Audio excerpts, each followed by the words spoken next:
नागपाश प्राचीन काल में उपयोग किए जाने वाला अस्त्र का नाम है। इसका उपयोग शत्रु को बंधक बनाने के लिए किया जाता था।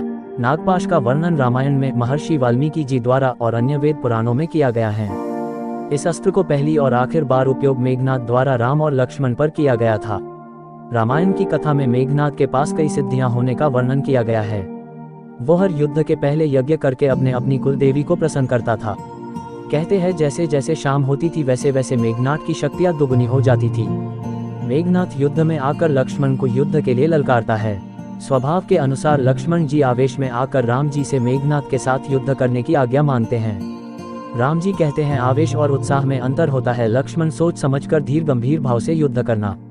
जाओ वीरवर, विजयी भव। लक्ष्मण स्वयं शेषनाग का अवतार थे जो इस पृथ्वी पर मानव रूप में भगवान विष्णु के अवतार श्री राम की सहायता के उद्देश्य से आए थे। चूंकि लक्ष्मण एक मानव रूप में थे इसलिए मेघनाद के राक्षस रूप होने के कारण उनकी शारीरिक शक्ति उनसे कम थी। साथ ही लक्ष्मण उस समय वनवासी का जीवन जी रहे थे जिसके कारण उनके पास रथ इत्यादि भी नहीं था। दूसरी ओर मेघनाद के अपना मायावी रथ था जिसको वह अपनी इच्छानुसार आकाश व पृथ्वी में ले जा सकता था। इस रथ की सहायता से वह तीव्र गति से किसी भी दिशा से आक्रमण कर सकता था। सुबह से शाम तक लक्ष्मण व मेघनाद के बीच भीषण युद्ध हुआ व लक्ष्मण ने उसके तीव्र बाणों का अपनी युद्ध कला व तप की शक्ति से भलीभांति उत्तर दिया। लक्ष्मण और मेघनाद का युद्ध अब तक का सबसे भीषण युद्ध होता है। मेघनाद को अपनी आसुरी मायावी शक्तियों का अभिमान है तो लखनलाल को प्रभु श्रीराम के वरदान का अभिमान है। दोनों में से कोई ना हार मानने को तैयार न पीछे हटने को तैयार। धरती तो क्या आकाश पाताल तीनों लोग स्तब्ध खड़े इस महायुद्ध को देख रहे हैं। मेघनाद रूपी अधर्म का झंझावात लक्ष्मण रूपी धर्म के महापर्वत से टकरा रहा है। मेघनाद को जब यह आभास हो गया कि सामान्य युद्ध में दिव्य अस्त्र शस्त्रों से लक्ष्मण को हराना संभव नहीं है तो वह मायावी युद्ध पर उतर आया। विभीषण को जब मेघनाद के छल की विभीषिका का आभास हुआ तो उन्होंने राम जी से लक्ष्मण का साथ देने का अनुरोध किया क्योंकि संध्या काल में मेघनाद की शक्तियां चारगुनी हो जाती थी। राम जी लक्ष्मण के पास आते हैं तब तक मेघनाद अपने रथ के सहित आकाश में गायब हो जाता है और छल बल करके नागपाश में राम लक्ष्मण दोनों को बांध देता है। भ्रष्टाचारी पापाचारी आतंकवादी जब सामने से युद्ध करके सत्य का सामना नहीं कर पाते तो इसी तरह वे धोखा छल और छुपकर वार करने की नीति अपनाते हैं। पापियों अधर्मियों की यह नीति तब भी थी और आज भी यही हो रहा है। राम लक्ष्मण के नागपाश में बंध जाने के बाद राम जी की सारी सेना निराश हो जाती है क्योंकि इसका कोई तोड़ किसी की समझ में नहीं आता।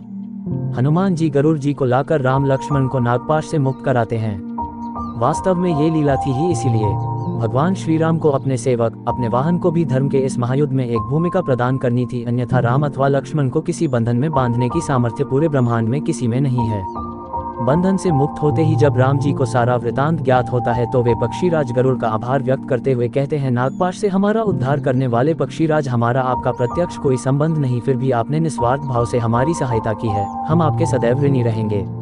प्रभु श्री राम तो नर लीला में हैं परंतु गरुड़ जी ने अपने शाश्वत स्वामी राम रूप में श्रीहरि नारायण की प्रदक्षिणा करके उन्हें प्रणाम किया और अपने लोक को चले गए।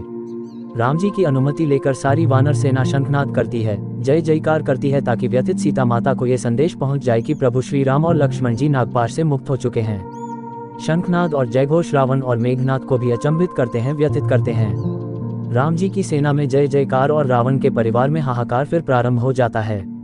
अधर्मी पापी भ्रष्टाचारी कितना भी बलवान क्यों ना हो, धर्म और सत्य को परेशान भले कर दे परंतु परास्त नहीं कर सकता।